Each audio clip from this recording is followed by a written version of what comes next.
unending confrontation with Russia. We have to find a way to stabilize that relationship and to professionalize that relationship, as well as to stop them from doing what they did in 2016 again in 2020. This is really the crux of the issue that I and others are trying to put across, and I think that you've put across very eloquently. The other matters related to this inquiry, we're here just to provide what we know and what we've heard. I understand that for many members this may be hearsay. I've talked about things I heard with my own ears. I understand that Ambassador Sondland has said a lot of things. I've told you what he told me and what others told me. A lot of other people have said things to me again as well, and also to Mr. Holmes, and we're here to relate to you what we heard, what we saw, and what we did, and to be of some help to all of you in really making a very momentous decision here. We are not the people who make that decision. And I do, again, want to underscore what you said here, Dr. Winstrup. It was very eloquent and very moving about your service and trying to bring us all together again as Americans. We need to be together again in 2020 so the American people can make a choice about the future and about make their vote in a presidential election without any fear that this is being interfered in from any quarter whatsoever. So I just want to thank you for making what I think was also a very elegant and eloquent and heartfelt defense. Thank you, Dr. Hill. Ms. Spear. Mr. Chairman, thank you. And Dr. Hill, Mr. Holmes, thank you both for being fact witnesses. We are here as fact finders, and we appreciate very much your presentations.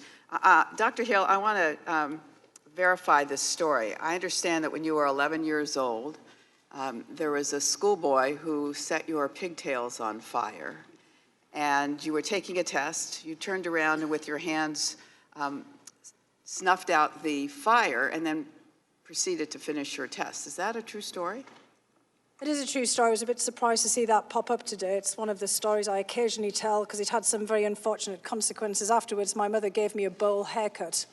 So for the school photograph later in that week, I look like Richard III, or as if I'm going to be in a permanent... Well, I think it underscores the fact that you speak truth, that you are steely, and I truly respect that. Let me move to your testimony in your deposition. You had indicated you were deeply troubled by Ambassador Yovanovitch's the attacks on her, and you underscored again today that all ambassadors serve at the pleasure of the president, and certainly in the case of Ambassador Yovanovitch, he could have just asked her to come home. But that didn't happen. In fact, there was a systematic character assassination that went on. It went on from 2018, if I'm not mistaken. But you say, and the most obvious explanation at this point, it has to be said, seemed to be business dealings of individuals who wanted to improve their investment positions inside of Ukraine itself. You were then asked, who do you understand was responsible for her removal? And you said, I understand this to be the result of the campaign that really Mr. Giuliani had set in motion in conjunction with people who were writing articles and, you know, publications that I would have expected better of. And also, you know, just the constant drumbeat of these accusations that he was making on the television. So, Rudy Giuliani was playing fast and furious in Ukraine, it would appear. Is that correct? That's correct. And he had no official tasking within the administration. Is that correct? Not that I had been told of. But he frequently met with Ukrainian officials to request that they open an investigation. So I was led to understand, yes. You testified that Mr. Giuliani's involvement was, quote, a massive complication in terms of our engagement with Ukraine. That's correct. Would you like to explain that? Well, I think I already laid that out in an earlier part of response to some of the questions. We were actually conducting, which, you know, for a lot of the American people might seem to be a rather boring, standard bilateral policy toward Ukraine, pushing them on issues of reform in the energy sector and more broadly. We were concerned, obviously, about corruption in Ukraine. We were trying to help Ukraine regain its sovereignty after the attacks by Russia. So how did Mr. Giuliani's involvement affect? Well, we basically had worked out over a course of 2 years and in close conjunction with the embassy in Kiev, an interagency agreed action plan. And these are things that, in fact, Colonel Vindman and others were working on, basically moving forward on the various issues that were on the list of items. Clearly, Rudy Giuliani and other people didn't care at all about this. All right. Frankly, Ambassador Sondland wasn't particularly interested in it either. It's quite boring. It wouldn't make for good copy in the press. And it's the kind of thing that everybody in a routine moves forward on. Mr. Holmes, you talked about the extraordinary power that Russia tries to assert against Ukraine. So since President Zelensky never got his White House meeting, doesn't that make Ukraine look weak, and doesn't that benefit Russia? Absolutely, it does. All right. So promoting Putin's false claim of Ukraine intervention into the U.S. election also benefits Russia, doesn't it? It does. So when President Trump meets privately with Vladimir Putin at the G20 summit, who does that benefit? Well, it doesn't help Ukraine. It doesn't help Ukraine. And by President Trump calling Ukraine corrupt and not North Korea, for instance, does that accrue to Russia's benefit? Again, doesn't help Ukraine. All right. I thank you, and Mr. Chairman, I'll yield the rest of my time to you. You're yielding me 3 seconds. Not even I can make use of 3 seconds. Mr. Stewart. Thank you. Dr. Hill, Ms. Holmes, thank you for being here. I actually have no questions for you that haven't already been asked or made any points that haven't already been made. And I guess I'll just conclude by something I've said before. This Impeach-a-Palooza tour finally comes to an end. I mean, a year of resistance, 2.5 years of these absurd accusations against the president of Russian collusion. We've gone from quid pro quo to bribery to extortion, 7 weeks of hearings, 16 secret closed-door sessions, 12 public hearings now, of which you are the last, hundreds of hours of testimony. And I really think that for those who hate the president, they haven't changed their minds. But there's a lot of Americans who look at this and they think, is that it, really? You're going to impeach and remove a president for this? Now, like I said, if you don't like the president, you've already come to that conclusion. Many people wanted this 3 years ago. But for a lot of Americans, they really look at that, and they can see this. No evidence, zero evidence of any bribery, zero evidence of extortion, zero evidence firsthand of any quid pro quo. And yet, impeachment is almost inevitable. And why? Because the leadership of this committee has been unfair and dishonest. And I know we hear these crocodile tears from some of my colleagues who are heartbroken because they finally have to impeach this president. And we know that's absurd. There's no heartbroken. There's no prayerful tears over this. They're giddy over this. And there's not a person in the country who doesn't know that. Everyone knows what they're going to do next. They're going to impeach the president and they're going to send it on to the Senate. But that is the good news. That's good news. You know, we've all been to a concert. You got the warm-up band, and then you got the main act. And what we've seen here is the warm-up band. This is kind of like the Sioux City Crooners. This is a band that no one's ever heard of. But the warm-up band is over, and now we're going to go on to the main event, and that's in the U.S. Senate. And in the U.S. Senate, there won't be any secret testimony. There's not going to be dishonest leadership or a chairman who refuses to let us ask appropriate questions or to deny a defense. Where in the world, where in the country do you have a trial where the prosecution presents their case and the defense isn't able to? So we'll finally be able to get to the truth. So I'm talking now to my colleagues in the Senate. These are some of the witnesses that you need to call, and these are some of the questions that you need to ask. First, you have to hear from the whistleblower. Now, they can choose to do that in closed session if they want to. I leave that up to them. But you can't initiate an impeachment of the President of the United States and not have to answer some questions. Who did he get his information from? Did he have the classification and the clearances to get that information? What's his relationship with Vice President Biden? Who has he shared that information with, including some members of the committee here? I think our own chairman needs to be called. What interactions did he or his staff have with the whistleblower? Did they help to coordinate or in any way facilitate the complaint? Did they coordinate and facilitate him counsel? What about Hunter Biden? How did he get his job? What did he do to earn his salary? And here's the key to this. Look, if he goes there and makes money, knock yourself out. I don't care. But I want to know, did he have officials or conversations with government officials? And was government policy changed at a particularly high level because of some of those? Devin Archer, former board member from Brisbane. Alexandria Chalupa, former DNC official who admitted she provided anti-Trump information to the DNC and to Hillary Clinton. Nellie Orr, from Fusion GPS, who helped to create the ridiculous Steele dossier. I'd like to remind us what I said yesterday. The American people expect a lot in politics. They understand the tussle, the fight, the debate, but they also expect basic fairness. And these proceedings have been anything but fair. The Senate has an opportunity to fix that. I am confident they will, and I look forward to them completing the job that we could have done here. And with that, I will yield back. Mr. Quigley. Thank you, Mr. Chairman. Thank you both for being here. Dr. Hill, when we last left July 10th, I believe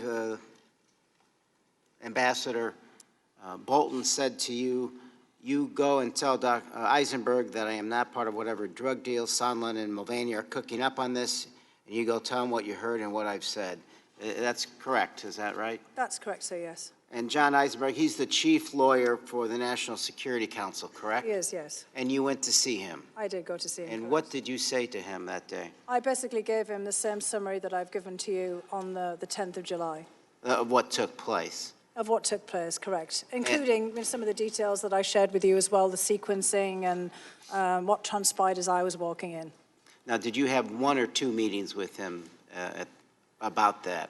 He did not have a great deal of time on the 10th, and I gave him the quick summary, and we agreed that we would meet again on the 11th, on July 11th, the next day. And I also wanted to bring in with me my colleague, Wells Griffith, our Senior Director for Energy, who'd been sitting with me on the sofa for the first portion of the meeting. And I also suggested that he speak to Colonel Vindman separately as well, because Colonel Vindman was in the wardroom when I arrived and had obviously been engaged in some discussion before I got there, because as I got into the room, they were clearly in the course of, sorry, with the microphone, clearly in the course of conversation. And I thought it was important for John Eisenberg to hear from Colonel Vindman himself what his recollections of the meeting were. Did you raise the concerns that Ambassador Bolton had raised to you, to Mr. Eisenberg? I certainly did. The first thing I related to him was exactly and precisely what Ambassador Bolton had asked me to. In the course of those two meetings, what was Mr. Eisenberg's response? Mr. Eisenberg took it all very seriously. He said, for example, that Colonel Vindman should feel free, he said this to me, in future to go and bring any concerns to him about these meetings. Similarly, myself and any others, if there was any subsequent follow-up in terms of these issues being raised again with any of the parties in the future. He didn't say anything in response about how he took that meeting, how he would describe it, or if he had any, did he raise any concerns about what you told him that took place? No, he did not. He listened very carefully to all of the information that we imparted. Now, back to that July 10th meeting, the second meeting that's in the wardroom, correct? That's correct. Now, who's in that meeting besides yourself, the two Ukrainians? Mr. Danilyuk and Mr. Yermak's aide, Ambassador Volker, Ambassador Sondland, and then a couple of people who I think were from the State Department. I wondered for a while if one of Secretary Perry's group had been there too. But I honestly cannot remember. But Ambassador Volker was there during that entire He was there, but he didn't actually speak very much during that meeting. And I heard his deposition, and I read his deposition where he didn't really recall that encounter. Again, he didn't really speak. Ambassador Sondland was doing most of the speaking. Yeah, and I think you described it as you came in, Ambassador Sondland was talking about how he had an agreement with Chief of Staff Mulvaney for a meeting with the Ukrainians if they were going forward with the investigations. While this was taking place and afterwards, how were the Ukrainians reacting to what was being said? Well, at the time, Mr. Yermak was quite impassive. I said that he had an aide with him, and his aide was sitting next to him in the original meeting with Ambassador Bolton and was, from time to time, actually was on this side, whispering to him. So I wasn't sure myself, because I had not met Mr. Yermak before, about how good his English was. So I wasn't sure, perhaps Mr. Holmes might be able to reflect on that, as to whether he was, having some points of clarification from the aide. He understood what was happening. Yeah, so I wasn't entirely sure if he was following all of the back and forth. Mr. Daniluk, who I know very well and speaks very good English, looked quite alarmed. I think he was more alarmed at the fact that there was this back and forth between Ambassador Sondland and Colonel Vindman, then with me, about the meeting. Clearly, they very much wanted to have this meeting, and here are some US officials arguing about the meeting in front of him, and that was obviously very uncomfortable for him. Did you have any follow-up to that, sir? I would just add that Daniluk speaks perfect English, and Yermak can get by in meetings, but often does ask for clarifications.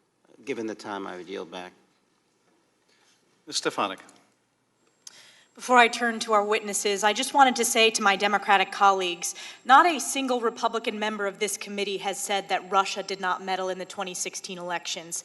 As the ranking member stated, we published a report focused on Russian active measures in 2016 with policy recommendations as to how we strengthen our cyber resiliency and election security to counter Russia.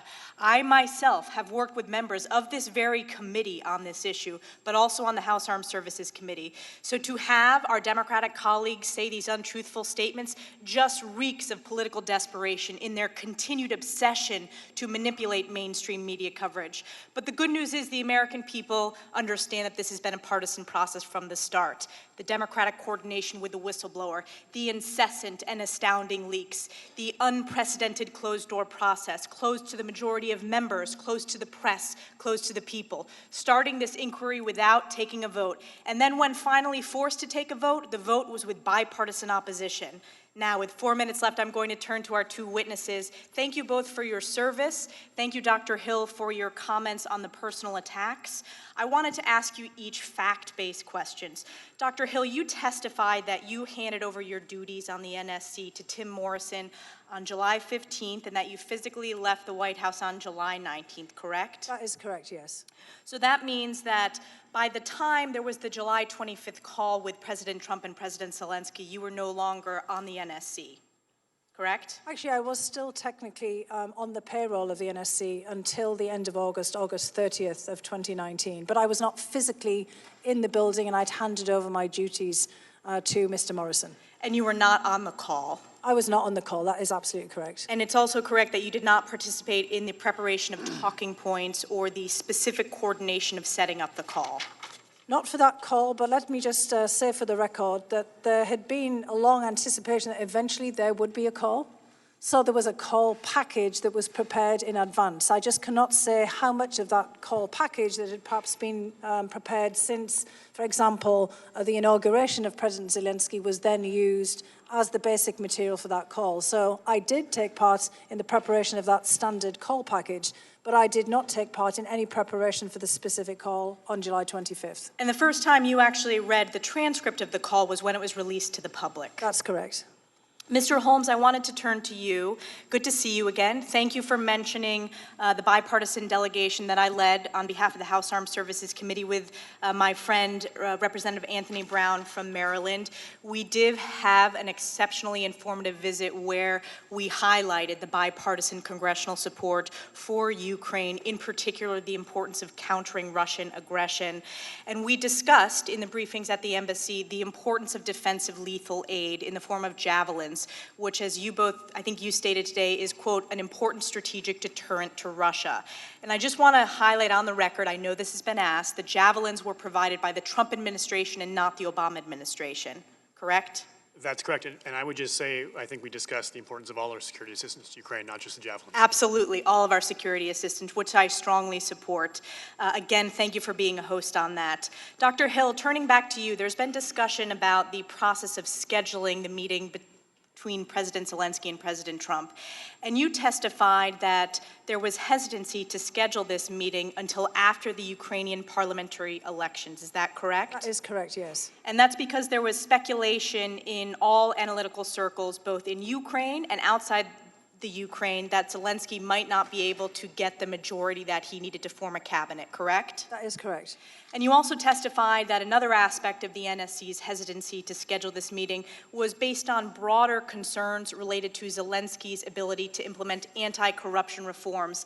And this was in specific relation to Ukrainian oligarchs who basically were the owner of the TV company that Mr. Zelensky's program had been a part of. Is that correct? That is correct. Just distilling this down to the key facts, I wanted to ask both of you three key questions. So the fact of the matter is Ukraine ultimately did receive the aid, correct, Mr. Holmes? Ultimately. Yes. And Dr. Hill? Correct, ultimately. And there was no investigation into the Bidens, correct, Mr. Holmes? They did not open a new investigation into the Bidens. No. Correct. And Dr. Hill? Correct. And there was, in fact, a meeting between President Trump and President Zelensky ultimately at the UN. Is that correct? The president invited Zelensky to the Oval Office at a date undetermined. That has not yet happened. The meeting at the UN. President Trump and President Zelensky met at the UN. They did, but not in the Oval Office. But they did have a meeting at the UN. They did, ma'am. And Dr. Hill, they did? Okay, thank you. I yield back. Mr. Swalwell. Dr. Hill, yesterday I think a lot of Americans were scratching their heads as Ambassador Sondland testified that on September 9 he calls the President of the United States and just says broadly, "What do you want from Ukraine?" And the President says, "There's no quid pro quo. There's no quid pro quo." It's like being pulled over for speeding and being asked, "Do you know how fast you're going?" and saying, "I didn't rob the bank. I didn't rob the bank." But your testimony today is that on July 10 of this year, you told one of the president's lawyers that you had concerns that a White House meeting was linked to investigations. Is that right? That's correct, based on what Ambassador Sondland said in the wardroom. And so as early as July 10, the president's lawyers had knowledge that there was at least concern by a presidential employee about a linkage. Is that right? That's correct. Dr. Hill, just like you, we are trying to account for all the president's men. You had that same concern when you saw Mr. Sondland's emails and you saw people who were outside the channels that you had been working on. So I want to walk you through something you told us earlier. You said that you have evidence that as recently as this year, President Trump believed someone named Cash was the Ukraine director. Is that right? It's not really evidence. And look, I want to be very clear about this. I was asked a question about this in my deposition. I did not raise it. And to be honest, I was surprised that I was asked the question. But you heard that name Cash. Is that right? I did, but again, it was in passing, and I explained the circumstances in which this came up. But I was asked a question in the course of my deposition about it. And the only person at the time who worked at the National Security Council was Kash Patel. Is that right? It was the only person that I could think of. And Kash Patel, prior to working for the National Security Council from 2017 to 2018, worked for Ranking Member Nunes. Is that right? I actually only found that out after the fact. And Because I wondered why I was being asked about him, so I went and looked this up. And Dr. Hill, you cautioned us on the dangers of members of this committee, perhaps peddling any Ukrainian conspiracy theories that could benefit Russia. And I want to ask you if you have heard the name Lev Parnas of Ukraine, someone in this investigation who was influencing President Trump and Rudy Giuliani about some of the debunked conspiracy theories you referenced earlier. I have heard his name, yes. Are you aware that Mr. Parnas was indicted on October 10 for making foreign contributions to Republicans in U.S. elections? I am aware of those reports, yes. Are you aware of yesterday's Daily Beast story reporting the indicted Ukrainian Lev Parnas has been working with Ranking Member Devin Nunes on Mr. Nunes's overseas investigations? I am not aware of that. Mr. Chairman, I asked unanimous consent to put into the record the Daily Beast story. Lev Parnas helped Rep. Devin Nunes's investigations from yesterday. First two paragraphs reading, Lev Parnas, an indicted associate of Rudy Giuliani, helped arrange meetings and calls in Europe for Rep. Devin Nunes in 2018, Parnas' lawyer, Ed McMahon, told the Daily Beast. Nunes' aide, Derek Harvey, participated in the meetings, the lawyer said, which were arranged to help Nunes' investigative work. McMahon didn't specify what those investigations entailed. Without objection. Mr. Chairman, you have been falsely accused throughout these proceedings by the ranking member as being a quote-unquote fact witness. Now, if this story is correct, the ranking member may have actually been projecting. And in fact, he may be the fact witness if he is working with indicted individuals around our investigation. But I want to go to what this is really all about. First, it's your credibility, Mr. Holmes. And can you tell us and confirm that in 2014, you received the William Rivkin Constructive Dissent Award from the Obama administration State Department? Yes, sir. And that was for dissent that you brought up against an administration policy, is that right? That's right. Congratulations, and thank you for speaking up in the way that you did. But what we're really here about is what you're working on in Ukraine. And I want you to take a look at the picture. Who do you see in the foreground of that photo? President Zelensky. That's a photograph in May 2019, where newly elected President Zelensky visited the Luhansk region in eastern Ukraine. It was his first visit to the front lines of Donbass as president. Can you just tell tax-paying Americans why it's so important that our hard-earned tax-paying dollars help President Zelensky and the men standing beside him fight against Russia in this hot war? Absolutely, sir. President Zelensky was elected on an overwhelming majority to defend Ukrainian interests. This is at a time when Ukrainians are defending their sovereignty, their territorial integrity on Ukrainian soil from Russian-backed soldiers who are attacking them. As I said, 14,000 Ukrainian lives lost in this war so far. As I mentioned, a few this week already. And this is a hot war. This is not a frozen conflict. People are shooting at each other and dying, being injured every single week. And despite the ongoing war, they're still trying to pursue peace. President Zelensky, even right now, is trying to pursue a summit meeting with President Putin in order to try to bring this war to a conclusion so that they can move on with all the difficult things they need to do in terms of building the economy and reforming the judiciary and whatnot. And I want to add just one other thing, sir, if I may. Mr. Turner had suggested earlier that I'd somehow embarrassed President Zelensky. I have the deepest respect for President Zelensky.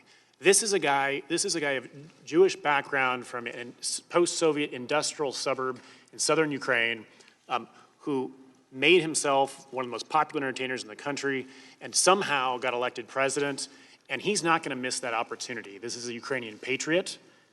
This is a tough guy, and frankly, he withstood a lot of pressure for a very long time, and he didn't give that interview. I have the deepest respect for him. The Ukrainian people also have the deepest respect for him. They've chosen him to help deliver the full measure of promise of their revolution of dignity, and I think he merits all of our respect. Thank you. And Mr. Chairman, I ask unanimous consent to enter the May 27 photograph depicted on the screen into the record. Without objection, Mr. Hurd. Thank you, Dr. Hill. Mr. Holmes, for your years of service to this country, and I appreciate y'all being here today. Throughout this process, I have said that I want to learn the facts so we can get to the truth. So why are we here? Because of two things that occurred during the President's July 25th phone call with Ukrainian President Zelensky. The use of the phrase, "do us a favor," though, in reference to the 2016 presidential election, and the mention of the word Biden. I believe both statements were inappropriate, misguided foreign policy, and it's certainly not how the executive, current or in the future, should handle such a call. Over the course of these hearings, the American people have learned about a series of events that, in my view, have undermined our national security and undercut Ukraine, a key partner on the front lines against Russian aggression. We've heard of U.S. officials carrying uncoordinated, confusing, and conflicting messages that created doubt and uncertainty in Kyiv at a time when a new reformist administration has just taken office and was ready to fight corruption and work with us to advance other U.S. objectives.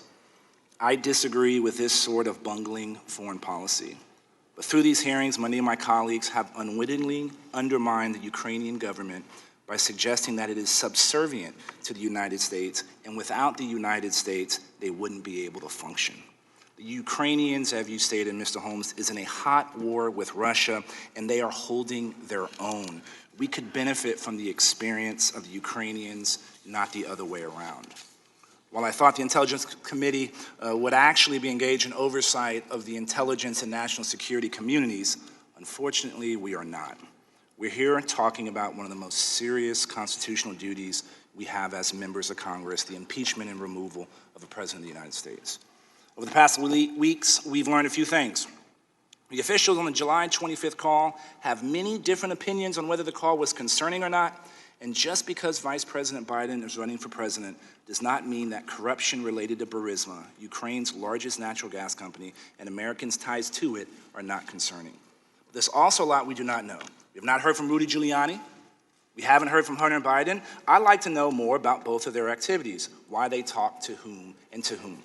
Despite promises from Chairman Schiff, we have also not heard from the whistleblower, something that can occur in a closed setting without violating his or her anonymity. We need to understand the motivations and level of coordination that happened prior to his or her submission of the complaint.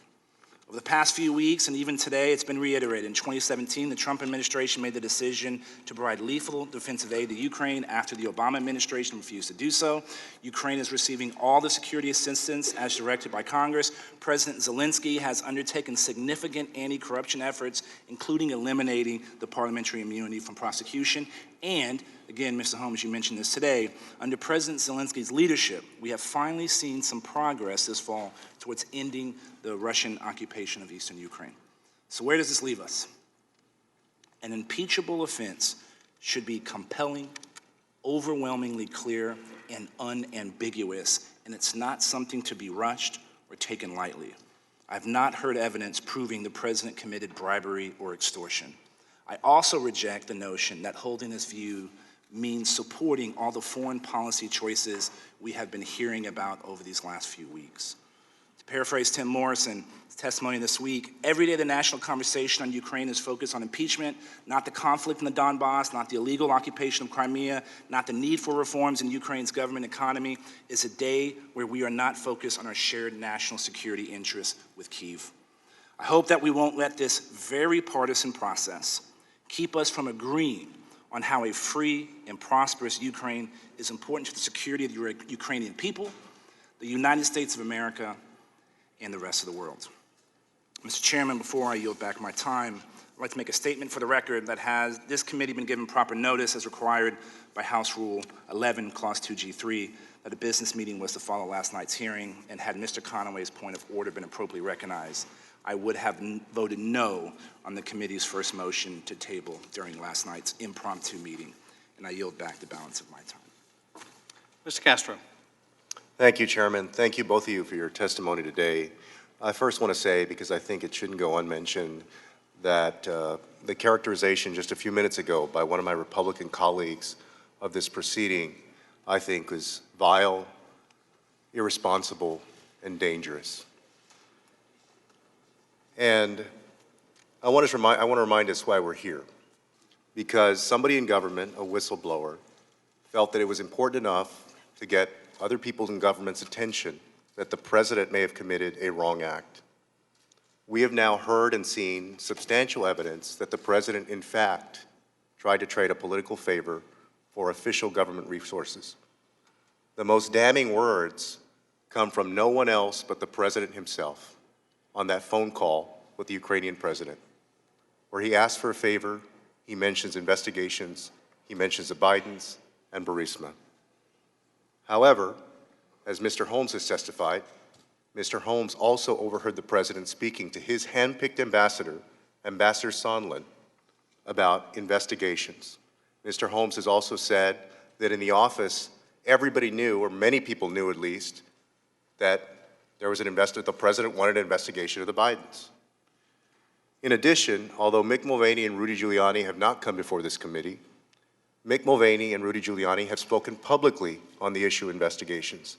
Mick Mulvaney, the president's chief of staff, the person who usually works with the president the most day in and day out, went in front of the White House press corps and basically admitted that an investigation had something to do with holding up the aid.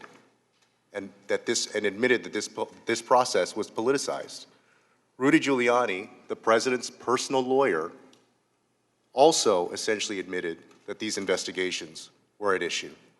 He said that he thinks he did nothing wrong because he was working at the direction of the president. So we have seen substantial evidence and heard substantial evidence of wrongdoing by the President of the United States. And this Congress will have to continue to take up this very important issue to the American people. My concern today is also, I feel as though the cancer of wrongdoing may have spread beyond the President and into others of the executive branch. And I want to ask you a few questions about that. Before I do, I'd like, Chairman, to enter 2 articles into the record, if I could. One of them is headlined, "After Boost from Perry, Backers Got Huge Gas Deal in Ukraine." The other one is titled, "Wall Street Journal, Federal Prosecutors Probe Giuliani's Links to Ukrainian Energy Projects." Mr. Holmes, thank you, Chairman. You indicated that Secretary Perry, when he was in the Ukraine, had private meetings with Ukrainians. Before he had those private meetings, in a meeting with others, including yourself, I believe, he had presented a list of American advisors for the Ukraine energy sector. Do you know who was on that list? Sir, I didn't see the names on the list myself. Do you know if Alex Cranberg and Michael Blazer were on that list? I have since heard that Michael Blazer's on the list. Was it before Secretary Perry did this? We also heard in testimony before that Ambassador Sondland also had a private meeting with somebody. How unusual was it before these guys showed up for folks, diplomats, so to speak, or U.S. government officials, to have private meetings where they insist that nobody else be in the room? Very rare, almost never. Okay. And I want to ask you also about the precedent that we set, both of you. I know you're here as fact witnesses, but you're also public servants for this country. The precedent that this Congress would set, putting aside Donald Trump for a second, if the Congress allows a president of the United States, now or later, to ask a foreign government, head of state, to investigate a political rival, what precedent does that set for American diplomacy, for the safety of Americans overseas, and for the future of our country? It's a very bad precedent. Very bad precedent, and going forward, if that were ever the case, I would raise objections. Thank you both. I yield back, Chairman. Mr. Radcliffe. Thank you, Chair. I want to return the favor and recognize my colleague, yield to my colleague, Congressman Conaway. Thank you, Mr. Chairman. Dr. Hill, I don't think there's a lot of questions that one of Putin's primary objectives within the United States is to foment unrest within our nation, to cause us to have lose confidence in our elections, the results of the elections, those kind of things. There is tension, though, in conducting our businesses the way we should, and playing into Putin's hands. As an example, while I disagree with what we're doing here today, it's under our Constitution, and my colleagues on the other side of the aisle believe that they are functioning under that Constitution. These hearings, this issue is very divisive within our country, and is continuing to push that way. I think that plays into Putin's hands inadvertently. Maybe nothing we can do about that. But there are certain things we can do as individuals that wouldn't play into his hands, and one of them would be that the loser in the 2016 election has for 3 years continued to argue that because she won the popular vote, and she and her friends won the popular vote, that somehow the election was inappropriate and that we shouldn't trust it, that the Electoral College victory, which was resounding, shouldn't be trusted. Does that help Putin or play into the narrative that he would like for us to do, that our elections are somehow rigged and shouldn't be trusted? Yes, it does. So the RT, Putin's, would you agree with me that RT is Putin's propaganda machine here in the United States? I would agree with you, yes. So is it appropriate for the RT to be used to affect public policy in our nation, As an example, there have been a long series of advertisements or programs on RT going against fracking, that saying that's bad and trying to affect public policy in the United States. Is that appropriate use, or should Americans be paying attention to that? In the sense that Americans should be paying attention that RT and other outlets are used to propagate this kind of information, absolutely. I wasn't quite sure what you meant about should be paying attention. Fracking is a controversial issue within our nation. If we did away with fracking, the United States would not be in a position today to dominate the oil production within the world and would play into strengthening Putin's hands with respect to the oil. That's correct. And actually, I'd like to point out that in 2011, in November 2011, I actually sat next to Vladimir Putin at a conference in which he made precisely that point. It was the first time that he had actually done so to a group of American journalists and experts who were brought to something called the Valdai Discussion Club.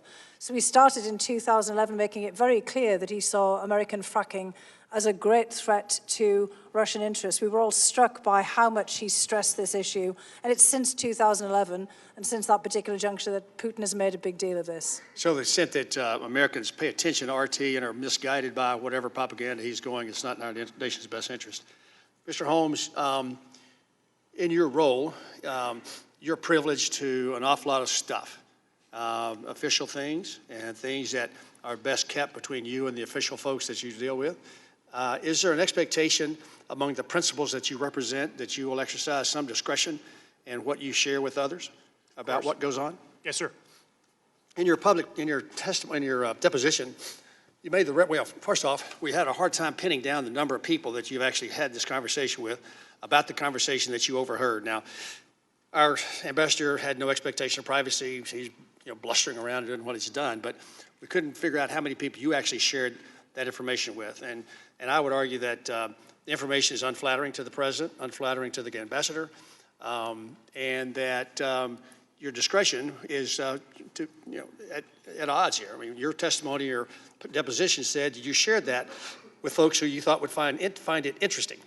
Well, I'd argue that everybody on the back row would find it interesting, but I don't know that that's necessarily a criterion. So on a go-forward basis, can you articulate that in the future, when you're privileged to certain circumstances that would be embarrassing to the principal, that if it's official, that you share with the ambassador, that's fine, but the folks outside the embassy or folks even within the embassy that don't have a need to know, that you wouldn't regale them with your recounting of those instances? Sir, I think it was Gordon Sondland who showed indiscretion by having that conversation over. No, you're well. That's the first thing. Well, excuse Second me. thing is, excuse me, Mr. Mr. Holmes. Let me clarify the question. Mr. Holmes. The question wasn't. Excuse me, Mr. Let him answer your question, sir. It's my question. You're exactly right, and I get to clarify my question to get the answer.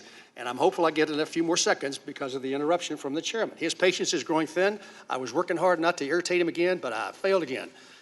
The question is of you, Mr. Holmes, your discretion. Gordon Sondland did not expect privacy. I got that. But you're going to be in rooms you've been in rooms 17 years where people trust that when whatever went on in that room and left, that you kept it to official channels, that you didn't share all that information with other folks. And I'm just asking you to argue on your own behalf that interesting is not some sort of a criterion that you would use when you share information from meetings. Simple, straightforward question. Sir, I shared the information that I needed to share with the right people who needed to know it. I did not share any information that people didn't need to know. But you did use the word interesting Mr. in your deposition. Your time is It expired. certainly was interesting, sir. And I would also hate to think that what I brought before this process, I shouldn't have done that. I've come here because you subpoenaed me to share what I know, and I've done that. Mr. Holmes, you were cut off when you were talking about Mr. Sondland's indiscretion. Did you want to finish that answer? I think... Mr. Chairman, that's patently unfair. Ms. Conaway, as you've run this entire investigation. It's unfair, Ms. Conaway, to interrupt the witnesses as you have done repeatedly. Well, but you're certainly willing to interrupt me during my 5 minutes. You're the only person on this dais that has unlimited time. You have absolutely unlimited time. You're the only one that has abused that power, and you're continuing to do that. Conaway, the gentleman will cease. We allow the witnesses to answer the question, even if those asking the question don't want to hear the answer. Mr. Heck, you are Does that apply to you as well? Mr. Holmes, much Yes, has been made about the use of both regular and irregular foreign service or diplomatic channels. My reading of history is that American presidents have on occasion used irregular channels. Would you generally agree? Yes, sir. And my reading of history is that Generally speaking, however, those irregular channels have either been closely coordinated with the regular ones or at least in furtherance of American foreign policy and our national security interest. Would you agree? That's right, sir. And do you believe, sir, that Mr. Giuliani's efforts were closely coordinated with the regular channels, such as the ambassador to the Ukraine?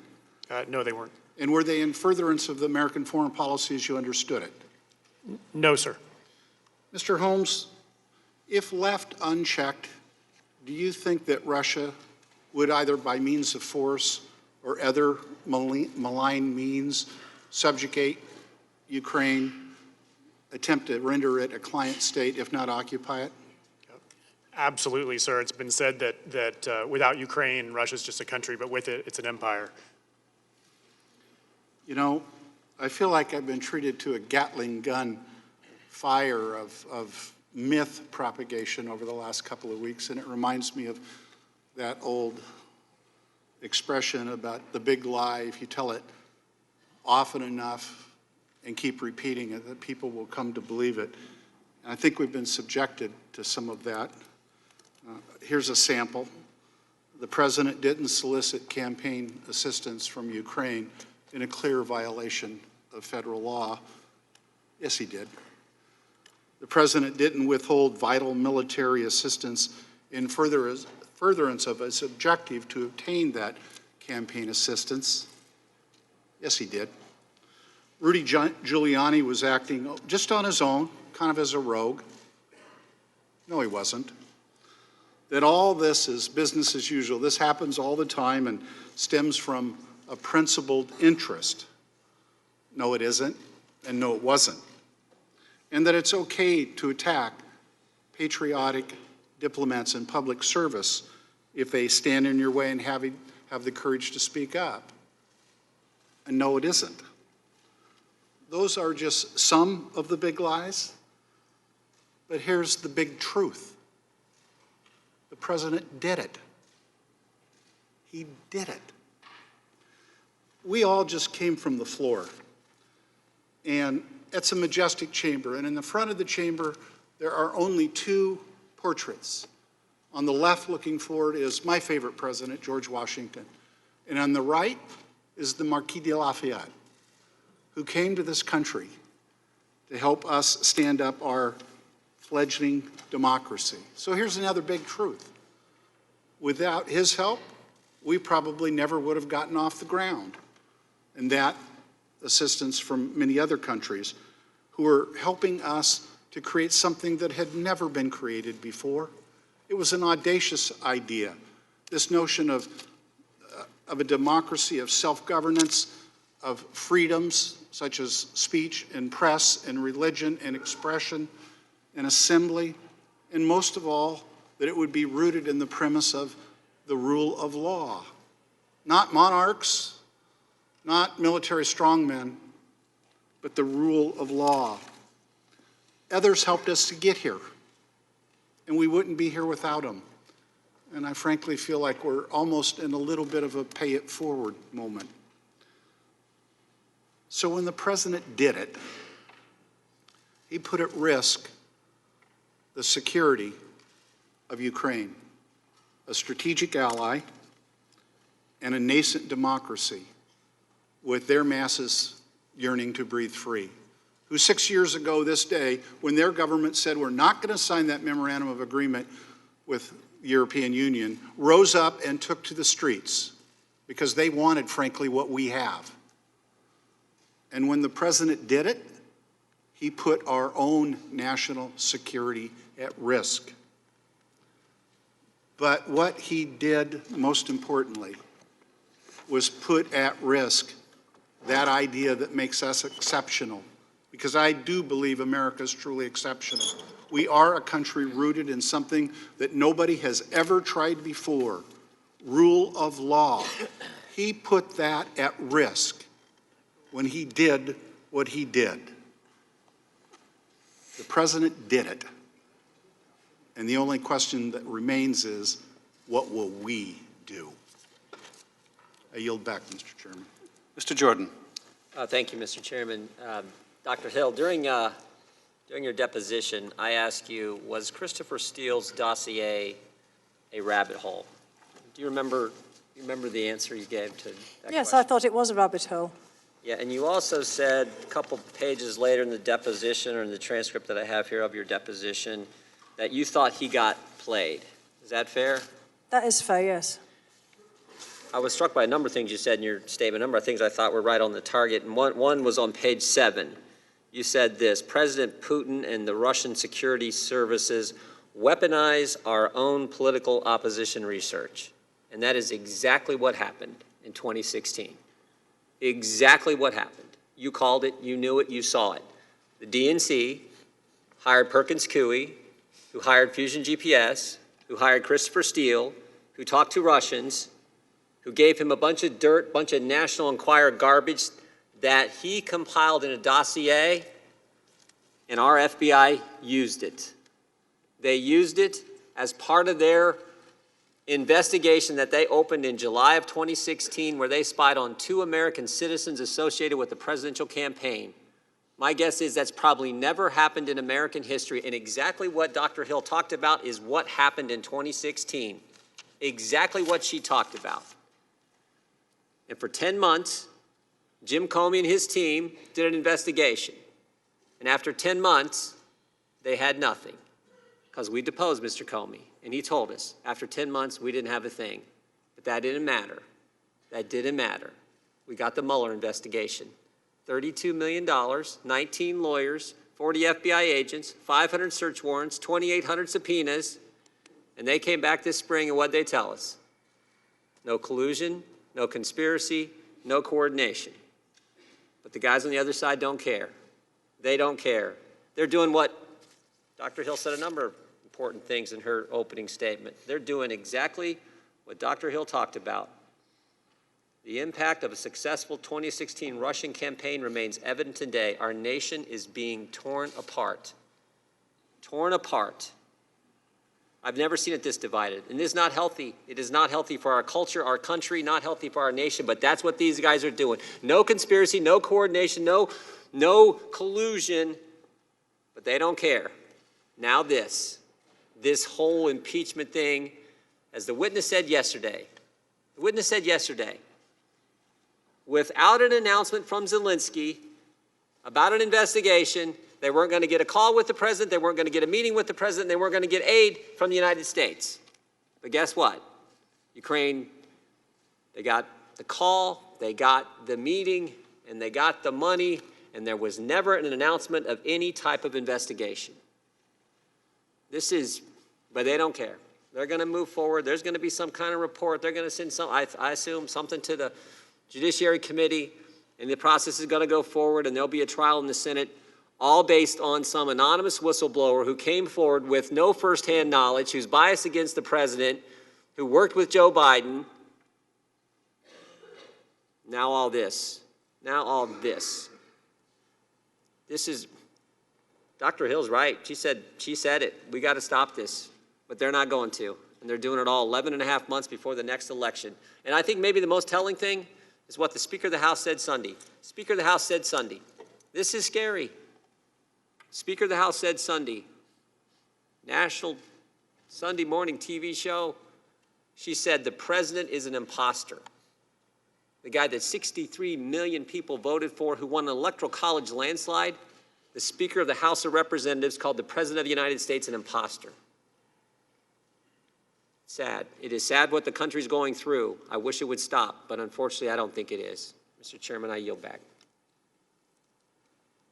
Mr. Welch. I want to use my time to speak directly to my colleagues and to the American people. Today's witnesses, and the ones we've been privileged to have before the committee over the last 2 weeks, have provided an invaluable service to our country, not just in all your careers, but in having the courage and the patriotism to share your facts with the American people. And you do so at considerable risk to yourselves, but you've clearly stepped forward for the simple fact you believe it's your duty. In all, your testimony reaffirms a very central fact.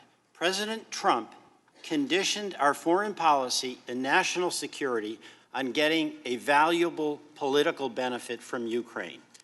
He wanted Ukraine's new president to create ethical questions about Joe Biden by publicly announcing investigations, and to pressure President Zelensky to take that action that would benefit his personal political interest, he withheld vital military aid to Ukraine and refused to meet with President Zelensky in the Oval Office. And as we heard from Mr. Holmes and Dr. Hill today, that meeting was extraordinarily important to Ukraine and extraordinarily important in sending a message to Russia about our unyielding support. The witnesses have made it absolutely clear what the president did. And it's equally clear that President Trump has launched a cover-up and disinformation campaign to hide this abuse of power from the American people. That's why the administration refuses to provide documents to this committee. And it's why the White House has taken the unprecedented position that senior officials could ignore congressional subpoenas and refuse to testify.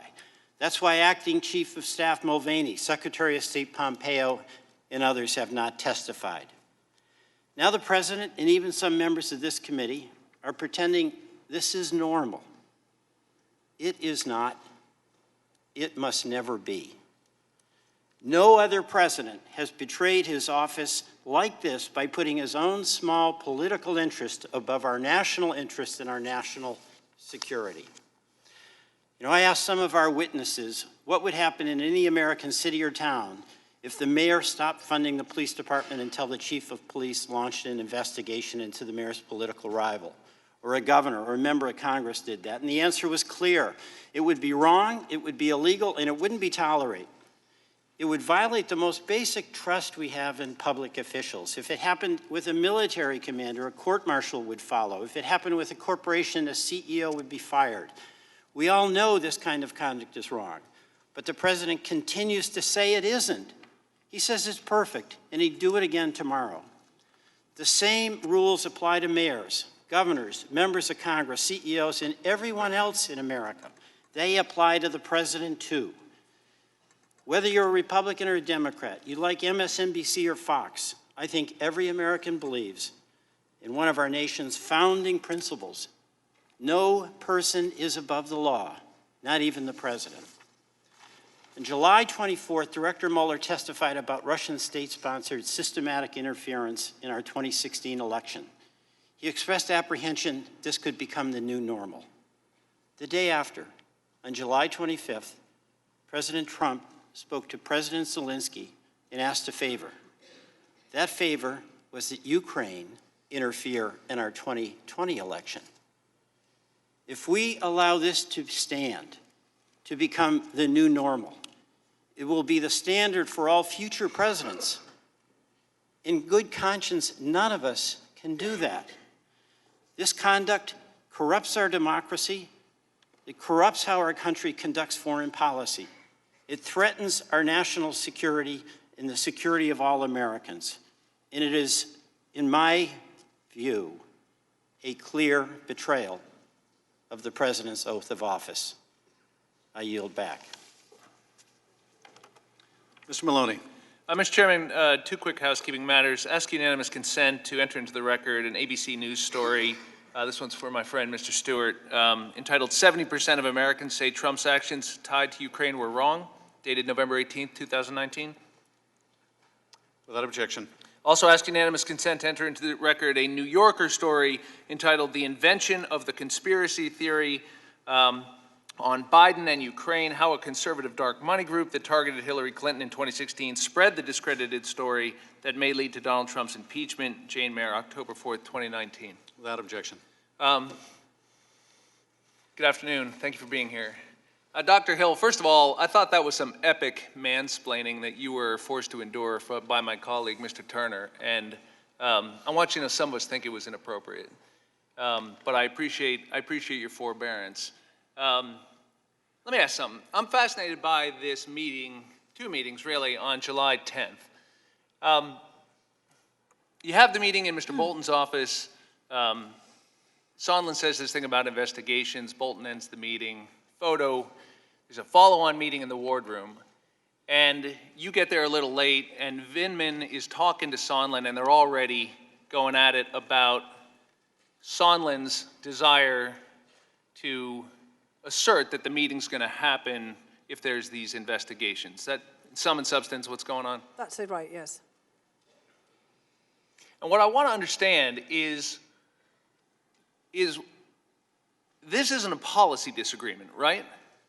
No, that's correct. The source of your concern is not a policy disagreement, and it's not purely a procedural disagreement either, right? About how excuse me. I'm sorry, yes, it's not correct. It's neither policy nor is it procedure that's bothering you, or for that matter, the National Security Advisor, Mr. Bolton, right? Correct. I mean, it's not why he sends you down there to see how the meeting's going. Correct. And in fact, he instructs you to go to the lawyer.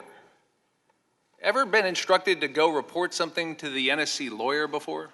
That was the first time. I've self-instructed a couple of times, but that was the first time I have been instructed to go. And why did he send you to report this to the lawyer? Well, he clearly wanted to have himself on the record as not being part of what was basically an agreement to have a meeting in return for investigations. And he wanted to make sure that I and Colonel Vindman were also not part of this as well, because remember there was a corollary to this about not getting involved in domestic politics. Yes, I understand. And you, of course, did you concur with this concern that Mr. Bolton had? I did, because July 10th is really the first time that it crystallized for me that there was basically a different channel going on here. And I think you understand. A policy channel and a domestic policy channel, and we're not in that other channel. Right, I think you described it as a political errand, and you were doing national security policy is how you distinguish those two channels. Is that fair? Right, and so is it fair to say that you felt it was improper what was occurring by Mr. Sondland in the wardroom? It was improper and it was inappropriate, and we said that in the time, in real time. And here's my point. If it was improper and you went so far as to report this to the lawyers, what was the nature of your disagreement with Mr. Sondland, who has come here and said he had no idea that Burisma meant Biden's until much, much later than July 10th? And of course, we know that he and Ambassador Volker had a blizzard of interactions with Mr. Giuliani. They were amending statements, proposed statements for the Ukrainian president. This went on all summer. And yet, how is it that you had this disagreement in front of the Ukrainians, sent them out into the hallway?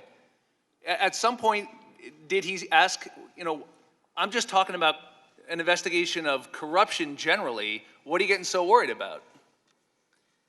He didn't put it in that way, and I think from listening to him in his depositions and in what I've read of what he deposed, and he made it very clear that he was surprised that we had some kind of objection. You may remember that in his deposition and when he was here, he actually didn't remember the meeting in the same way. But I thought you said it was pretty obvious to you. Excuse me. Well, it was obvious to me, correct. I thought it was obvious to you that Burisma meant Biden's. Yes, it was. And you actually treated that as a pretty easy thing to understand. In fact, Mr. Morrison figured it out with a single Google search. But is it credible to you that Mr. Sondland was completely in the dark about this all summer? I mean, you had an argument about it. Didn't he say, what are you so worried about? It's not credible to me at all that he was oblivious to this. I'm sorry, I couldn't hear your answer. It is not credible to me that he was oblivious. He did not say Biden's, however, he just said Burisma. He said 2016, and I took it to mean the elections as well as Burisma. Well, I want to thank you both for your appearance here today. Yield back, Mr. Chairman. Ms. Demings.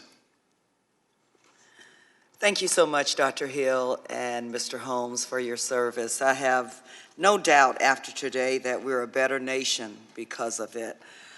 We all know by now that in July of this year, President Trump sent an order to the Office of Management and Budget that congressionally approved military aid to Ukraine be put on hold. Both of you have expressed that Ukraine is the first line of defense against Russian aggression and expansion into Europe, that Russia's priority is to undermine the United States. Is that right, Dr. Hill? That's correct. Would you agree with that, Mr. Holmes? Yes. Dr. Hill, in your professional opinion, is it in the national security interest of the United States to support Ukraine with the much talked about military aid? Yes. Mr. Holmes? Yes. We've already said it several times today, and you've already testified that Ukraine is in war right now with Russia. Isn't it true, Mr. Holmes, that even though the security assistance was eventually delivered to Ukraine, the fact that it was delayed to a country that is actively in war signaled to Russia that perhaps the bond between Ukraine and the United States was weakening? Absolutely, absolutely. And even the appearance that the U.S.-Ukraine bond is shaky could embolden Russia to act in an even more aggressive way. That's correct. You also testified that it was, and I quote, the unanimous view of the Ukraine policy community that the aid should be released because supporting Ukraine is in our national security interest. Dr. Hill, why do you believe that the entire Ukraine policy community were unanimously in agreement? Well, we've had this experience before, and I just want you to indulge me for a moment. In 2008, Russia also attacked the country of Georgia. I was the national intelligence officer at that particular juncture, and we had warned in multiple documents to the highest levels of government that we believed that there was a real risk of a conflict between Georgia and Russia. And in fact, we also believed at that point that Russia might attack Ukraine. This was in 2008 when both Georgia and Ukraine sought a membership action plan in NATO. And Russia threatened them openly that if they proceeded with their requests for NATO membership, that there would be consequences.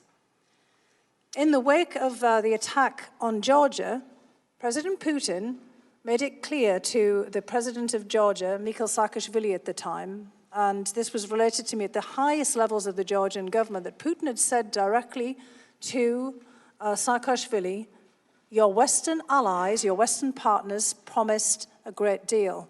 They didn't deliver. I threatened, I delivered. We had made all kinds of promises to Georgia and Ukraine in that time frame, and we didn't come through. So Putin is always looking out to see if there is any hint that we will not follow through on promises that we have made, because he will always follow through on a threat, as indeed he ultimately did. He threatened Ukraine in 2008, and it wasn't until 2014 when Ukraine tried to conclude an association agreement with the European Union that he struck. But he had been threatening this for the whole period since 2008. Thank you so much, Dr. Hill. And Mr. Holmes, what kind of message does it potentially send to other allies of the United States when military holds for assistance are imposed with absolutely no explanation? What kind of message does it send to our allies in terms of the good faith and good relationship with the U.S.? It calls into question the extent to which they can count on us. Policies change, but U.S. interests don't, at least not for those true public servants who are committed and dedicated to protecting our nation. Thank you both for being two of them. Mr. Krishnamurthy. Good afternoon. Thank you so much for coming in, and thank you for your service. Dr. Hill, you stated in your deposition you've been accused of being a mole for George Soros in the White House, correct? That's correct. You said in your deposition, specifically, a conspiracy was launched against you by convicted felon Roger Stone on the show InfoWars, led by Alex Jones, right? I don't think he was a convicted felon at the time that he launched this, so I didn't use those exact words. But it was indeed Roger Stone and Alex Jones on InfoWars in 2017. And in fact, just more recently, before Mr. Stone endured his trial, they were at it again, reprising the same InfoWars video and adding embellishments. And they said, I'll quote what they said about you. We here at InfoWars, this is Roger Stone speaking, first identified Fiona Hill, the globalist leftist George Soros insider who had infiltrated McMaster's staff. He said that on May 31st, 2017. I presume you're not a globalist, leftist Soros insider, correct? I think my coal mining family would be very surprised to hear all of these things about me. I'd agree. Actually, leftist, perhaps not so much, but anyway, the left in Europe is a bit different from the left here, let's put it that way. I agree. Interestingly, you stated in your deposition that a similar conspiracy theory had actually been launched against Marie Yovanovitch. That's correct. And you said specifically, when I saw this happening to Ambassador Yovanovitch, again, I was furious because this is, again, just this whipping up of what is frankly an anti-Semitic conspiracy theory about George Soros to basically target nonpartisan career officials. Isn't that what you said? I did say that, yes. And I'm sure you've been watching with concern what's happened to other nonpartisan career officials. We had Lieutenant Colonel Alex Vindman, an American immigrant, questioned for his criticism of the president in a very unfair way, basically questioning his loyalty to the country. I believe that he's also of Ukrainian Jewish descent.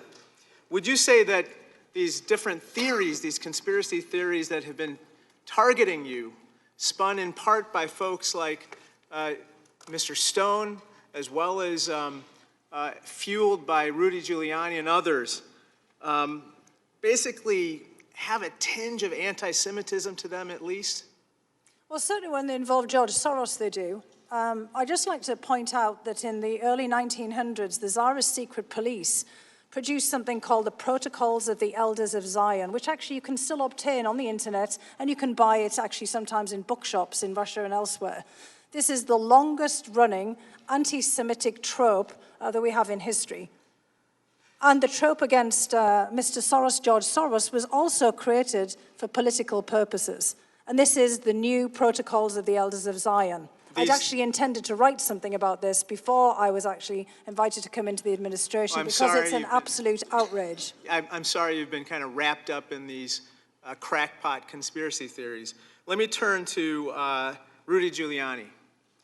You became increasingly concerned about Rudy Giuliani's increasing role in Ukraine between January and March of 2019, correct? That's correct. And I know you served in the Bush and the Obama administrations. I presume that George Bush's personal lawyer and President Obama's personal lawyers were never, directing or heavily influencing Ukraine policy. I'm not even sure I know who they were. So the answer is no. And the concern for having someone like Rudy Giuliani having such a strong influence on American foreign policy is that, basically that policy may be operating not in the best interest of America, but perhaps in the best interest of Rudy Giuliani or his clients or business associates, right? I think that's correct, and that's, as I said in my deposition on October 14th, that frankly that's what I thought it was at the very beginning when I first heard Mr. Giuliani making these statements. And some of those associates included indicted folks, Igor Fruman and Lev Parnas, isn't that right? That's correct. We have an interesting character in Chicago who's now been indicted. His name is Mr. Firtash, and Mr. Firtash has been indicted for federal bribery charges, another associate of Giuliani, right? I do know Mr. Firtash, that's correct. I know of him from my work, that's correct. And the question that we're all asking is whether American foreign policy in Ukraine is potentially being run in their interests and not our own. It certainly appears that it is being used, that there's a subversion of American foreign policy to push these people's personal interests. Thank you so much. That concludes the member questioning. We'll now go to closing statements. Mr. Nunes, do you have any closing remarks? Thank you. I have stressed in these hearings that the whistleblower complaint was merely a pretext for Donald Trump's political opponents to do what they've been trying to do since he was elected, oust the president from office. A brief timeline will illustrate the wide range of extraordinary attacks his administration has faced. I'm going to start in June of 2016, when Donald Trump was just a candidate. On behalf of the Democratic National Committee and the Hillary Clinton campaign, Fusion GPS hires Christopher Steele to write the Steele dossiers, a collection of false allegations attributed to Russian sources claiming that Donald Trump is a Russian agent. Fast forward to January 6th of 2017. FBI Director James Comey briefs President-elect Trump on the Steele dossier. The briefing is leaked to CNN, and soon afterwards, BuzzFeed publishes the dossiers. January 20th, on President Trump's inauguration day, the Washington Post runs a story headlined, quote, "The campaign to impeach Donald Trump has begun." January 30th, 10 days later, the whistleblower's current lawyer tweets, hashtag coup has started, first of many steps, hashtag rebellion, hashtag impeachment will follow immediately. March 22nd, Democrats on this committee falsely declare on national TV that they have more than circumstantial evidence that the Trump campaign colluded with Russia. July 12th, an article of impeachment is filed against President Trump in the House of Representatives. November 15th, Democrats file additional articles of impeachment against President Trump. As you see, this was just in President Trump's first year in office. He was subjected to a coordinated smear operation designed to falsely portray him as a Russian agent, as well as attempts to impeach him. This all occurred before his now infamous call with President Zelensky. In 2018, the attacks continued, often from executive branch officials charged with implementing his policies.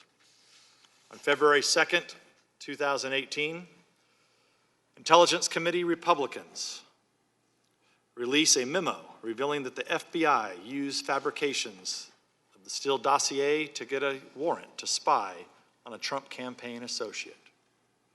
September 5th, the New York Times prints a column by an anonymous Trump administration official who explains that he and other senior officials are, quote, working diligently from within to frustrate parts of Trump's agenda, unquote. December 7th, James Comey admits to Congress the Steele dossier was unverified before and after the FBI used it to get a warrant to spy on a Trump campaign associate.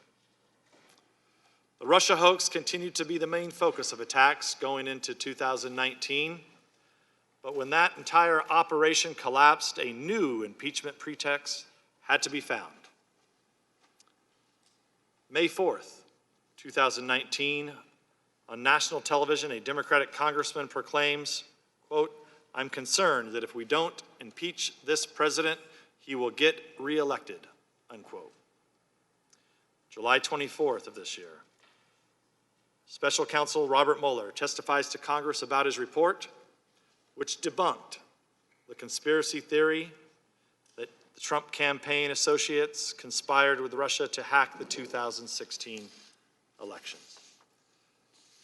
July 25th, just the very next day, a new anti-Trump operation begins as someone listens to the president's phone call with Ukrainian President Zelensky and leaks the contents to the so-called whistleblower. September 13th, Democrats on this committee take the extraordinary step of issuing a press release related to the whistleblower's complaint. October 2nd, it's revealed that Democratic staff on this committee had contact with the whistleblower before he submitted his complaint to the Inspector General, contradicting Democrat denials that such contact had occurred. October 31st, Halloween, probably the most appropriate day. Democrats in the House of Representatives vote to open an official impeachment inquiry against President Trump. What you've seen in this room over the past 2 weeks is a show trial. The planned result of 3 years of political operations and dirty tricks. Campaigns waged against this president. And like any good show trial, the verdict was decided before the trial ever began. After all, after denouncing the president for years as a Russian agent and a threat to democracy, how could the Democrats not impeach him? If they don't move to overthrow him, it would indicate that they don't really believe their own dire warnings about the threat he poses. The Democrats only needed a pretext. When their Russian dossiers and investigations failed to do the job, they moved to Plan B, the Ukraine hoax. This spectacle, with its secret depositions and mid-hearing press conferences, is not meant to discover the facts. It was designed to produce a specific storyline to be pushed forward by the Democrats and their supporters in the media. Ladies and gentlemen, as we approach Thanksgiving, Speaker Pelosi has just made clear, just today, USMCA, free trade deal with Canada and Mexico that will boost our economy, won't be signed this year. So I hope Mr. Schiff will clarify how much longer we will waste on this effort and what other vital legislation he's willing to sacrifice for this impeachment crusade. Will there be even more secret depositions accompanied by the usual flood of Democratic leaks? Will we have more public hearings with Democrat witnesses but not ours? Minority are in the dark about what this committee will be doing when we return. And so is America.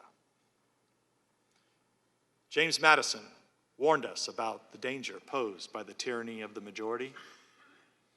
To avoid that threat, our founders created a constitutional republic. But is there a better example of the tyranny of majority than the way this impeachment process has been run in the House of Representatives?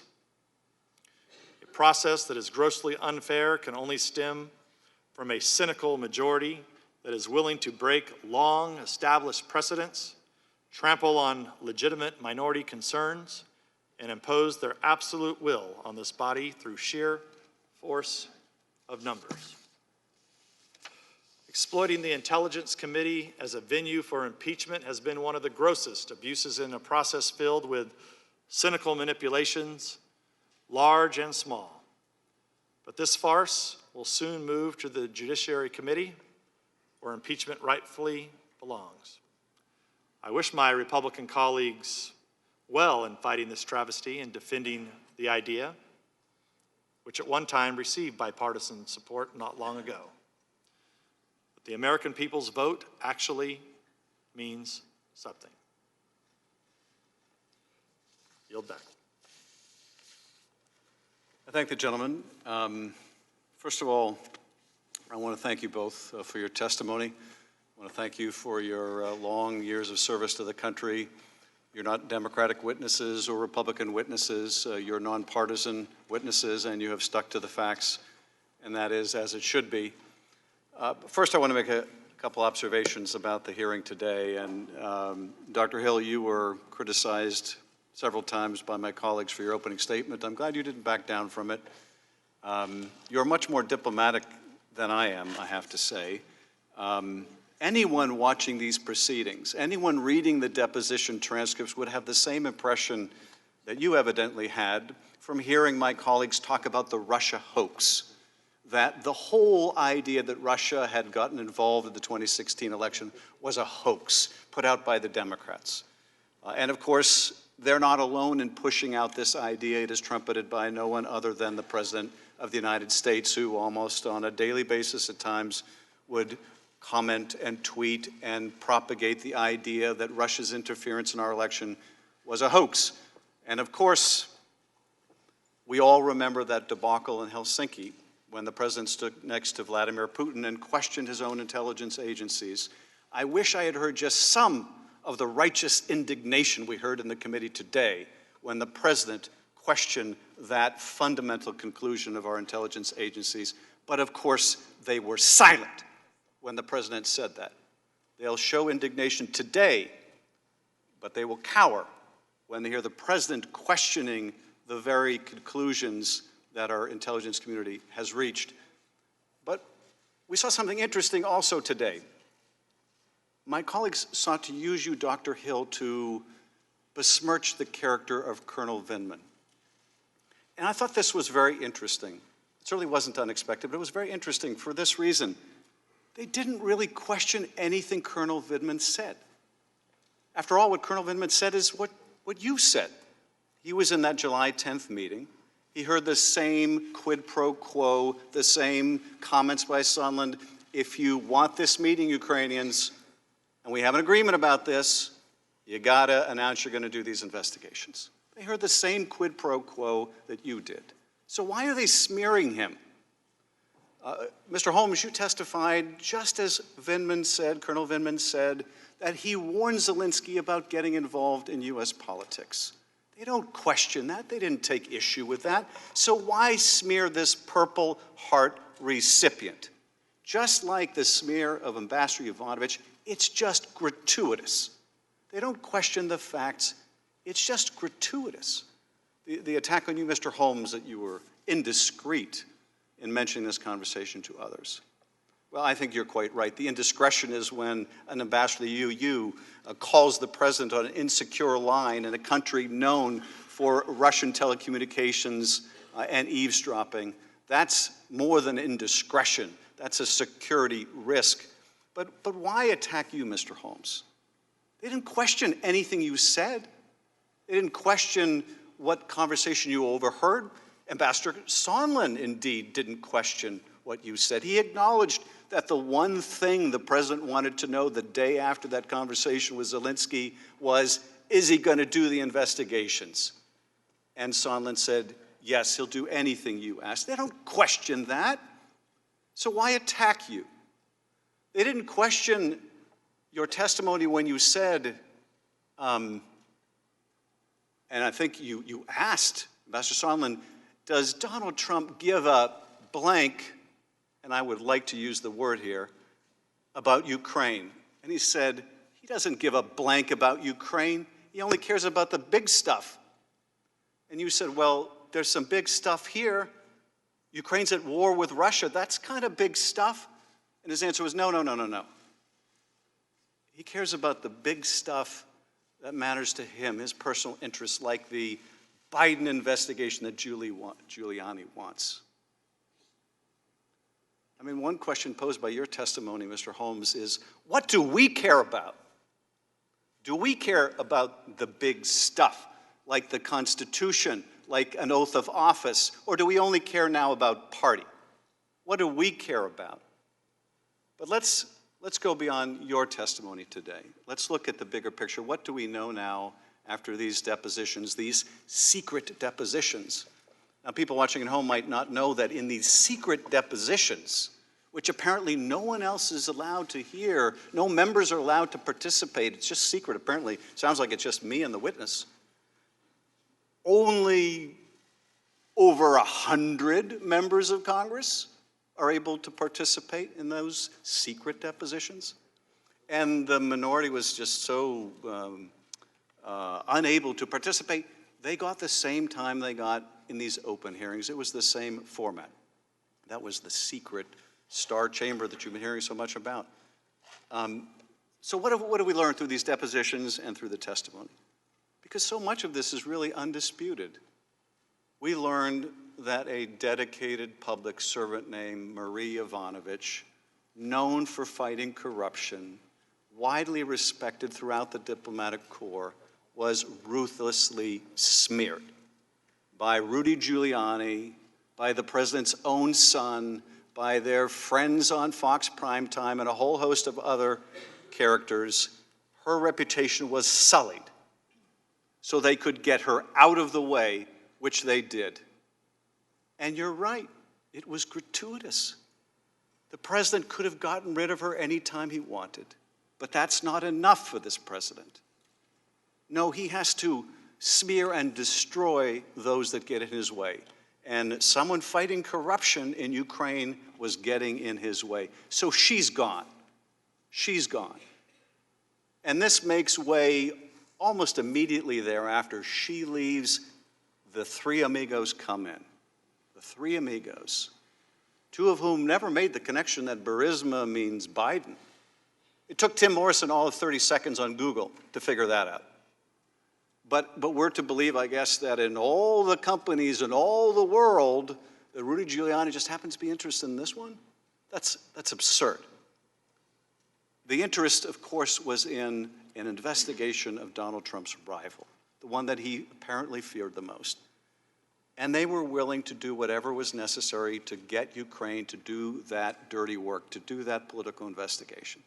And so it began, we're not going to set up a phone call until you make certain commitments. That was Ambassador Sondland's testimony. The first quid pro quo was actually just getting on the phone with President Trump. And then there was the quid pro quo involving the White House meeting. And witness after witness, and none of my colleagues contested this, talked about just how important that meeting was to the president of Ukraine and why they're at war with Russia. And their most important ally is the United States. And the most important person in the United States for that relationship is the president of the United States.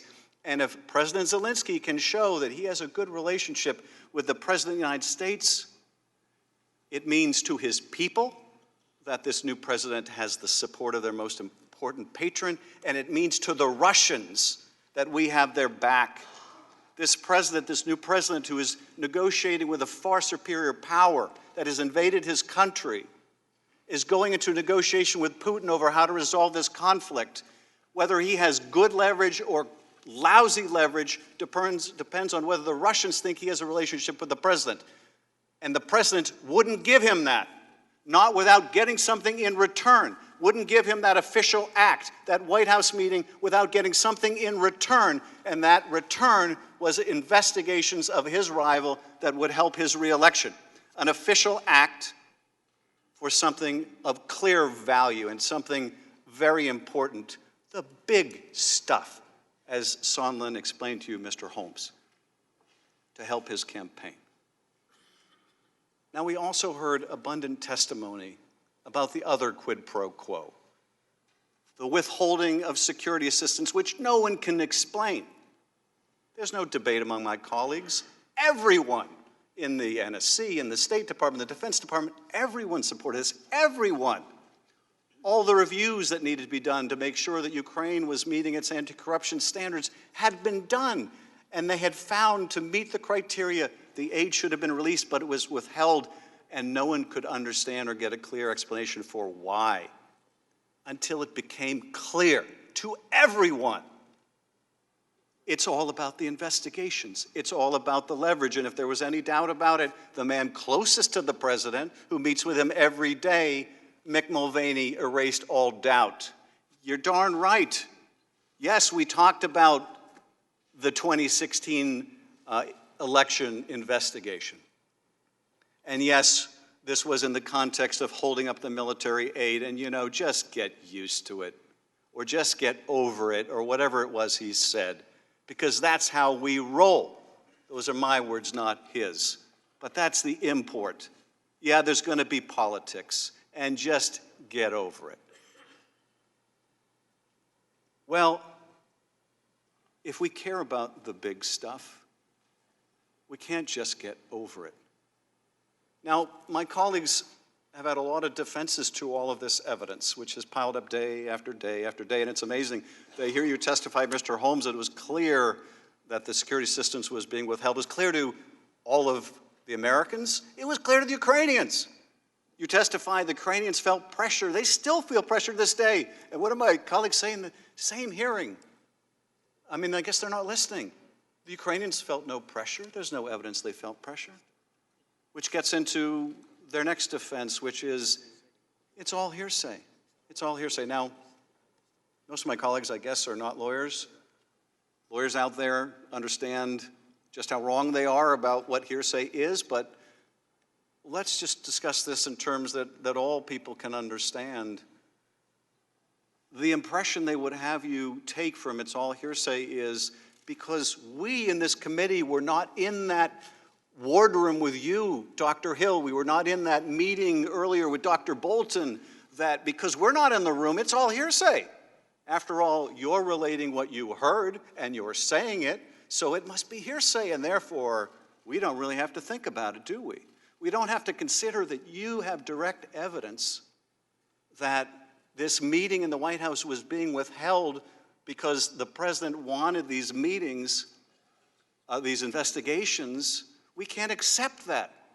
Well, if that were true, you could never present any evidence in court unless the jury was also in the wardroom. That's absurd. They don't accept the documentary evidence, all the text messages about quid pro quos, and are we really saying, and that's crazy, and if my worst nightmare is the Russians will get it and I'll quit.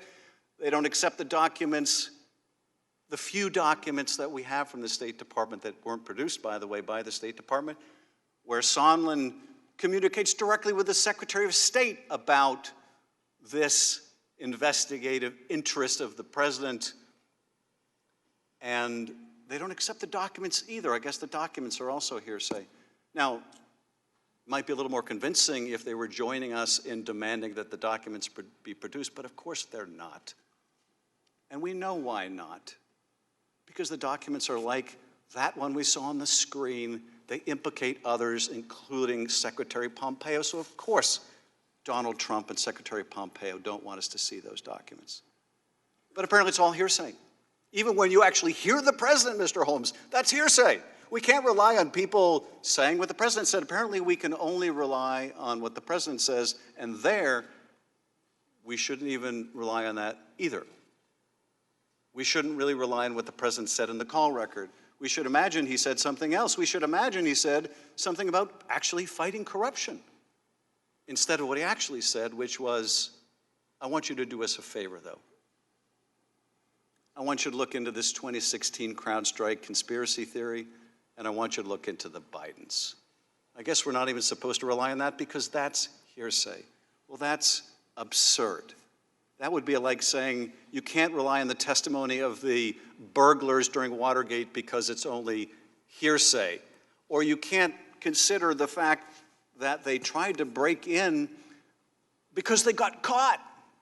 They actually didn't get what they came for, so, you know, kind of no harm, no foul. That's absurd. That's absurd. But the other defense, besides it failed, the scheme failed, they got caught, the other defense is the president denies it. Well, I guess that's case closed, right? The president says, really quite spontaneously, it's not as if he was asked in this way, no quid pro quo. What do you want from Ukraine? No quid pro quo. This is the I'm not a crook defense. You say it, and I guess that's the end of it. Well, the only thing we can say is that it's not so much that this situation is different in terms of Nixon's conduct and Trump's conduct. What we've seen here is far more serious than a third-rate burglary of the Democratic headquarters. What we're talking about here is the withholding of recognition in that White House meeting, the withholding of military aid to an ally at war. That is beyond anything Nixon did. The difference between then and now is not the difference between Nixon and Trump. It's the difference between that Congress and this one. And so we are asking, where is Howard Baker? Where is Howard Baker? Where are the people who are willing to go beyond their party, to look to their duty? I was struck by Colonel Vinsman's testimony because he said that he acted out of duty. What is our duty here? That's what we need to be asking, not using metaphors about balls and strikes or our team and your team. I've heard my colleagues use those metaphors. This should be about duty. What is our duty? We are, and this gets to Mr. Heck's point, we are the indispensable nation. We still are. People look to us from all over the world. Journalists from their jail cells in Turkey, the victims of mass extrajudicial killing in the Philippines, people who gathered in Tahrir Square wanting a representative government, people in China who are Uyghurs, people in Ukraine who want a better future. They look to us. They're not going to look to the Russians. They're not going to look to the Chinese. They can't look to Europe with all its problems. They still look to us, and increasingly they don't recognize what they see. Because what they see is Americans saying, don't engage in political prosecutions. And what they say back is, oh, you mean like the Bidens and the Clintons that you want us to investigate? What they see, they don't recognize. And that is a terrible tragedy for us, but it's a greater tragedy for the rest of the world. Now, I happen to think that when the founders provided a mechanism in the Constitution for impeachment, they were worried about what might happen if someone unethical took the highest office in the land and used it for their personal gain and not because of deep care about the big things that should matter, like our national security and our defense and our allies and what the country stands for. I happen to think that's why they put that remedy in the Constitution. And I think we need to consult our conscience and our constituents and decide whether that remedy is appropriate here, whether that remedy is necessary here. And as you know, notwithstanding what my colleague said, I resisted going down this path for a long time, but I will tell you why I could resist no more. And it came down to this. It came down to timing. It came down to the fact that the day after Bob Mueller testified, that Donald Trump invited Russian interference. Hey, Russia, if you're listening, come get Hillary's emails. And later that day, they tried to hack her server. The day after he testified that not only did Trump invite that interference, but that he welcomed the help in the campaign, they made full use of it, they lied about it, they obstructed the investigation into it, and all this is in his testimony and his report. The day after that, Donald Trump is back on the phone asking another nation to involve itself in another U.S. election. That says to me, this president believes he is above the law, beyond accountability. And in my view, there is nothing more dangerous than an unethical president who believes they are above the law. And I would just say to people watching here at home and around the world, in the words of my great colleague, we are better than that. Adjourned.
Cover Republicans. Hey guys, we need to make a path, please.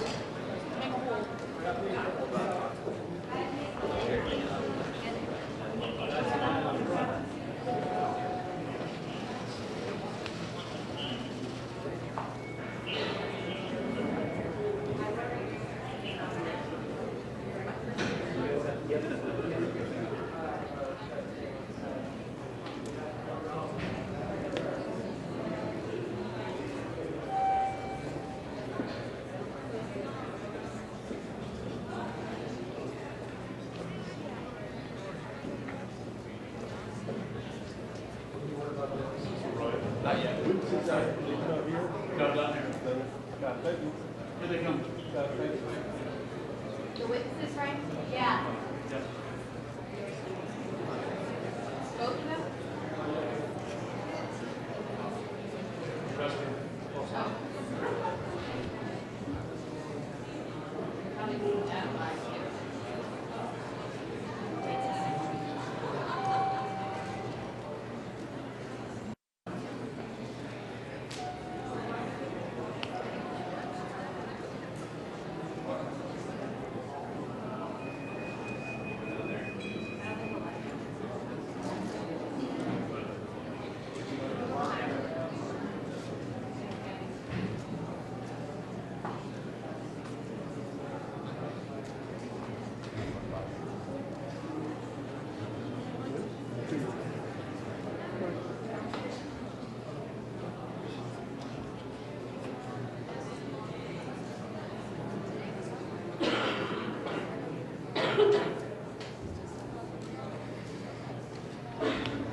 So, as they go by with the can, also, so. Okay.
accepting her explanation. I'm giving the answer I just gave you. Mr. Jordan, Dr. Hill testified also today that she did not find credible the fact that Ambassador Sondland did not make the link between Burisma and the Bibles. Do you agree with her?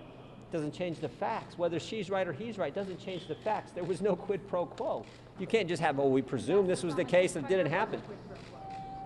And then spent 4 or 5 hours refuting the fact that the quid pro quo that he talked about in his opening statement, in fact, was all based on guesses and presumptions and no facts. I mean, and so, Giuliani was telling him that Rudy Giuliani was acting on the express direction of the President of the United States. That was Mr. Sondland's. that was his perception. That's correct. Mr. Jordan, it certainly seems, despite all the work that you've done, that the Democrats are going to impeach the president out of the House. Do you view this? I mean, is this going to be a failure on your part to protect the president from having that happen? Well, I think that was probably determined a week and a half ago in the vote. What was your goal? But I thought that the telling sign from that vote that day was 2 Democrats voted with Republicans. Every single Republican understands what this is for, how wrong this is, and so did 2 Democrats. So we'll see if they ever get to a vote here the next few weeks, we'll see. If they go to the judiciary, what happens to that committee? Then when it goes to the floor, we don't even know what the articles are going to be. But when that all plays out, we'll see what the final vote is. But the real vote is the one that's going to happen in 11 and a half months. That's the vote that matters. We got to go. Thank you. Have you heard any more from the committee if there would be other open hearings, Mr. Jordan? JD, I got some pictures of you. Yeah. You bet. Yeah. I'll send them to you. Give me your email. Yeah.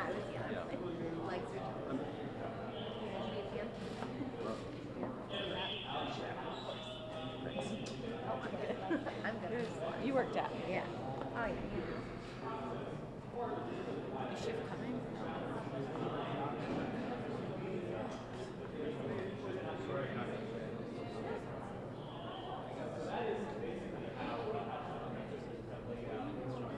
Sorry, they sent me too. It's so good. Oh, yeah, I didn't even see. I don't know why they sent 2 people. If you want to grab people over there, we were told in the room. Do you want to do this, or you try to grab people? I can get you to try to. You want to do that? All right. Yeah. I know.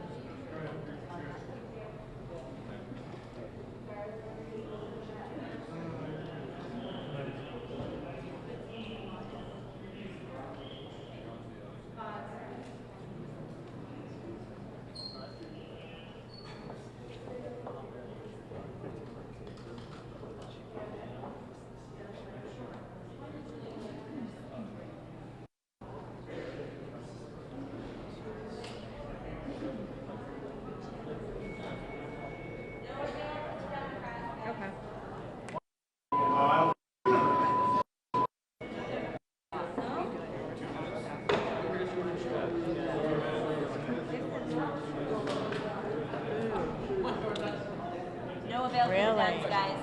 Who is?